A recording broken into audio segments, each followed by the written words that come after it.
ರಾಜ್ಯ ರಾಜಕಾರಣದಲ್ಲಿ ತೀವ್ರ ಸಂಚಲನ ಮೂಡಿಸಿದ್ದ ಧಾರವಾಡ ಜಿಲ್ಲಾ ಪಂಚಾಯಿತಿ ಮಾಜಿ ಸದಸ್ಯ ಯೋಗೇಶ್ ಗೌಡ ಕೊಲೆ ಪ್ರಕರಣದಲ್ಲಿ ಮಾಜಿ ಸಚಿವ ಹಾಗೂ ಹಾಲಿ ಶಾಸಕ ವಿನಯ್ ಕುಲಕರ್ಣಿ ಸೇರಿ 16 ಮಂದಿ ಜೀವಾವಧಿ ಶಿಕ್ಷೆ ವಿಧಿಸಿ ಜನಪ್ರತಿನಿಧಿಗಳ ವಿಶೇಷ ನ್ಯಾಯಾಲಯ ಆದೇಶ ಹೊರಡಿಸಿದೆ.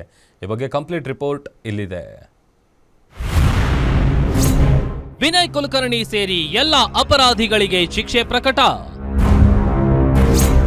ರಾಜಕೀಯ ಸೇಡಿಗೆ ಯೋಗೇಶ್ ಕೊಲೆಗೆ ವಿನಯ್ ಸುಪಾರಿ. ವಿನಯ್ ಸೇರಿ 16 ಮಂದಿಗೆ ಜೀವಾವಧಿ ಶಿಕ್ಷೆ ಪ್ರಕಟಿಸಿದ ಕೋರ್ಟ್.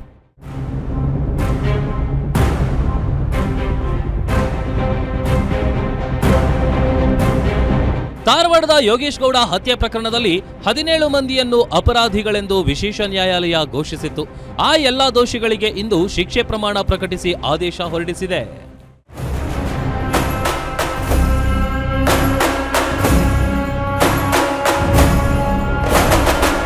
ಎಸ್, ರಾಜಕೀಯ ಪ್ರತಿಸ್ಪರ್ಧಿ ಆಗ್ತಾನೆ ಅಂತ ಕಾಂಗ್ರೆಸ್ ಶಾಸಕ ವಿನಯ್ ಕುಲಕರ್ಣಿ ಪಿತೂರಿ ನಡೆಸಿ ಸುಪಾರಿ ಹಂತಕರನ್ನ ಬಿಟ್ಟು ಕೊಲೆ ಮಾಡಿಸಿದ್ದ ವಿನಯ್ ಕುಲಕರ್ಣಿ ಸೇರಿ 16 ಮಂದಿಗೆ ಜೀವಾವಧಿ ಶಿಕ್ಷೆ ಪ್ರಕಟಿಸಿ ಆದೇಶ ಹೊರಡಿಸಿದೆ.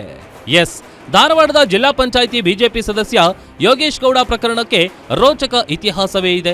2016ರ ಜೂನ್ 15ರಂದು ಯೋಗೇಶ್ನನ್ನ ಬೆಳ್ಳಂಬೆಳಿಗ್ಗೆ ಜಿಮ್ ಒಂದರಲ್ಲಿ ಬರ್ಬರವಾಗಿ ಕೊಚ್ಚಿ ಕೊಲೆ ಮಾಡಿದ್ರು. ಈ ಕೇಸನ್ನ ಸರ್ಕಾರ ಸಿಬಿಐಗೆ ವಹಿಸಿದ ನಂತರ ಸಿಬಿಐ ಅಧಿಕಾರಿಗಳು ಕೇಸಿನ ಮೂಲವನ್ನ ಹುಡುಕುತ್ತಾ ಸಾಗಿದಾಗ ಕೊಲೆಗೆ ವಿನಯ್ ಸುಮಾರು 20 ಲಕ್ಷ ರೂಪಾಯಿ ಸುಪಾರಿ ಹಣ, ಪಿಸ್ತೂಲ್ ಕೊಟ್ಟಿದ್ದ ಎಂಬುದು ಸಾಬೀತಾಗಿತ್ತು.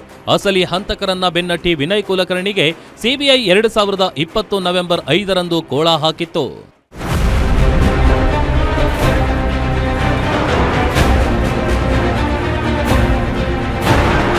ಶಾಸಕ ವಿನಯ್ ಕುಲಕರ್ಣಿ ರಾಜಕೀಯ ದ್ವೇಷದಿಂದ ಯೋಗೇಶ್ ಗೌಡನನ್ನ ಕೊಲ್ಲಲು ಬೆಂಗಳೂರು ಸುಪಾರಿ ಹಂತಕರಿಂದ ಸುಪಾರಿ ನೀಡಿದ್ರು. ಅವರು 2016ರ ಜೂನ್ 15ರ ಬುಧವಾರ ಬೆಳಿಗ್ಗೆ 7:36ರಿಂದ 7:37ರ ವೇಳೆಯಲ್ಲಿ ಯೋಗೇಶ್ ಗೌಡನನ್ನ ಬರ್ಬರವಾಗಿ ಕೊಲೆ ಮಾಡಿ ಹೋಗಿದ್ರು. 5-6 ಕೊಲೆಗಾರರು ಸುಮಾರು 36 ಬಾರಿ ಮಾರಕಾಸ್ತ್ರಗಳಿಂದ ಇರಿದು ಕೊಚ್ಚಿ ಕೊಲೆ ಮಾಡಿದ್ರು.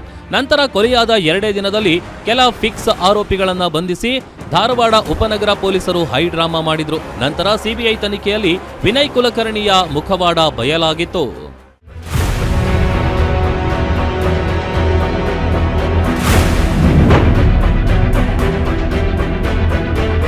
ಯೋಗೇಶ್ ಗೌಡ ಕೊಲೆ ಕೇಸು ಮುಚ್ಚಿ ಹಾಕಲು ವಿನಯ್ ಕುಲಕರ್ಣಿ ಮೊದಲು ಪ್ರಳಯಾಂತಕ ಪ್ಲಾನ್ ಮಾಡಿದ್ದನು. ಕೊಲೆಯಾದ ಯೋಗೇಶ್ ಗೌಡ ಅಣ್ಣ ಗುರುನಾಥ್ ಗೌಡ ಹೆಂಡತಿ ಮಲ್ಲಮ್ಮ ಮೇಲೂ ಪ್ರಭಾವ ಬೀರಿದ್ದನು. ಆದರೆ ಯೋಗೇಶ್ ಗೌಡ ಅಣ್ಣ ಗುರುನಾಥ್ ಒಪ್ಪದಿದ್ದರಿಂದ ಕೊಲೆಯ ಸಂಚು ಬಯಲಾಗಿ ಹೋಯಿತು. ನಂತರ ತನ್ನ ರಾಜಕೀಯ ಪ್ರಭಾವ ಬಳಸಿ ಡಿವೈಎಸ್ಪಿ ಮೂಲಕ ಧಾರವಾಡದಲ್ಲಿ ರಾಜಿ ಸಂಧಾನದ ಸರ್ಕಸ್ ಮಾಡಿದ್ದನು. ಈ ಬಗ್ಗೆ ಮೊದಲ ಆರೋಪಿಯಾಗಿದ್ದ ಬಸವರಾಜ ಮುತ್ತಗಿ ಸಿಬಿಐ ಮುಂದೆ ಕೊಲೆ ಪ್ರಕರಣ ಎಳೆ ಎಳೆಯಾಗಿ ಬಿಚ್ಚಿಟ್ಟಿದ್ದನು. ಇದರಿಂದ Vinay Kulkarni full lock ಆಗಿದ್ದನು.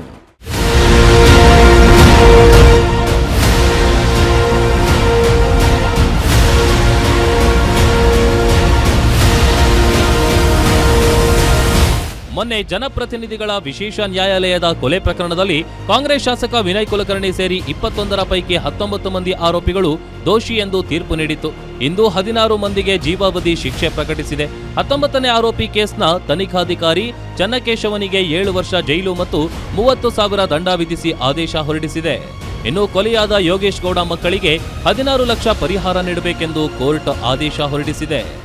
And subsequently, today's sentence was passed. Double life imprisonment was given to accused A2 to 16, 18. And against A19, who was the circle inspector of the police, against him the offence was charged with respect to the destroying the evidence and screening the offender. For him, the 17-year rigorous imprisonment was given. And apart from that, almost together 12,50,000 fine was imposed. And 16 lakh compensation was given to the party, to the victims' children and Gurunath Gowda. ಒಟ್ಟಾರೆ ಅಧಿಕಾರದ ಮದದಲ್ಲಿ ಏನು ಬೇಕಾದರೂ ಮಾಡಬಹುದು ಎನ್ನುತ್ತಿದ್ದ Vinay Kulkarni and ಟೀಮ್ಗೆ ಜೀವಾವಧಿ ಶಿಕ್ಷೆ ನೀಡಿ ನ್ಯಾಯವನ್ನ ಎತ್ತಿ ಹಿಡಿದಿದೆ. 10 ವರ್ಷಗಳ ನಿರಂತರ ಹೋರಾಟಕ್ಕೆ ಕಡೆಗೂ ಯೋಗೇಶ್ ಗೌಡ ಕುಟುಂಬಕ್ಕೆ ನ್ಯಾಯ ಸಿಕ್ಕಿದೆ. SK Manjunath, crime bureau, guarantee news, Bengaluru.